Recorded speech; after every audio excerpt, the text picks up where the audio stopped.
Thank you. I'm Sherry Laurie, Executive Director of the Downtown Hope Center. Lots about us was here tonight. Needless to say, I'm really disappointed. You know, this has been a long haul, 2 years.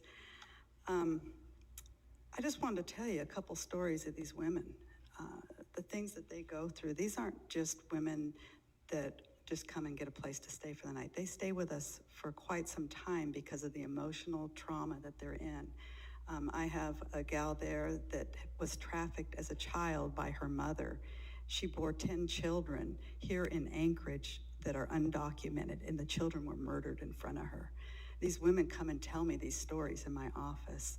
I have another 52-year-old woman that came, and she was walking down the street, started talking to somebody. She ended up getting some kind of mixture of drugs. Anyway, she never left that place for 2 years and was sold and was part of selling these women. We have women that come to the shelter in the middle of the night, bruised, battered, have been raped, have been beaten. We have women that come out of trap houses where they have bottles that are cracked over their head, they have scars. We have women that have had things shoved everywhere you can imagine, and they can hardly walk. We are not just a shelter for nice ladies that haven't had trauma. They're terrible things that happen. I could go on and on with the stories. And so this is not an issue of transgender. We have transgender there all the time. We have graduates from our school that are transgender. They're friends. I love them. It's not a problem there. What we do have is women that, if you've ever been in the shelter, I invite any of the women to come down, Meg. You've been doing a great job with the shelter licensing, listening, but this one, for some reason, you had to push it through tonight, and I don't understand that because there's more to this story. It's brutal what these women go through, and so we're just trying to protect them from the possibility of somebody possibly coming up from Cordova House, an escaped person comes to our door and says, hey, I'm identifying as female, I want to stay here. How am I going to know? How's my staff going to know? We had that happen the other night. So now we don't have the protection that we had, and that person would be able to come in. We don't do background checks on our ladies. I might check on Facebook and see if they're a missing person or something, but this is a lot more serious, I think, than you gave it the time. 2 work sessions, that's not very much. And 2 years of legal team working on it, but what about you? There's a lot of discussion. The community needed more discussion on this. So I just want you to know that those women down there really do need care. And we've got them now working in the community. We have several of them that have come through our bakery program and are actually working in the community.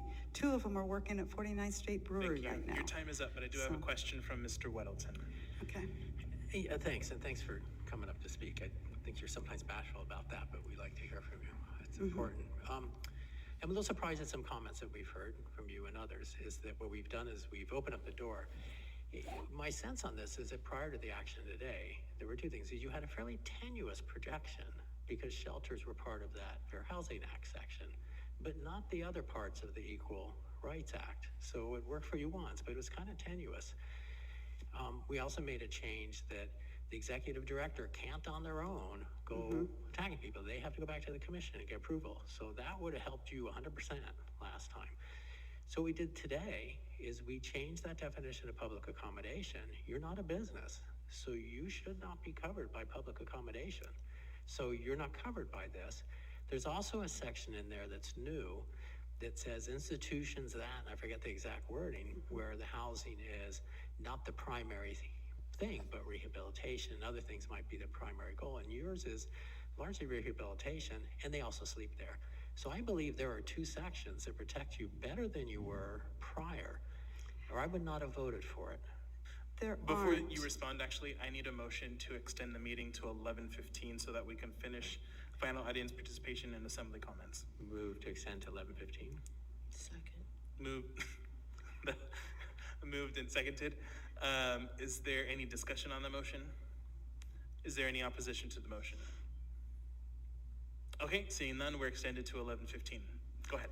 Okay, actually, the final result, I don't know of all the amendments, what actually got stuck in it. I didn't even see the S version until today. But the rehabilitation, we're not that. And that was made clear during the whole thing with the zoning and the marijuana and all that stuff, and whether we were really a shelter or a temporary shelter. So that was all discussed then, and it was determined that we weren't a rehabilitative center or a habilitative center. So that doesn't cover us at all there. The religious thing doesn't cover us because we never ask what denomination anybody is when they come in. Most of them lost their faith in God a long time ago, and we try to help them restore that through love. The other point was the business.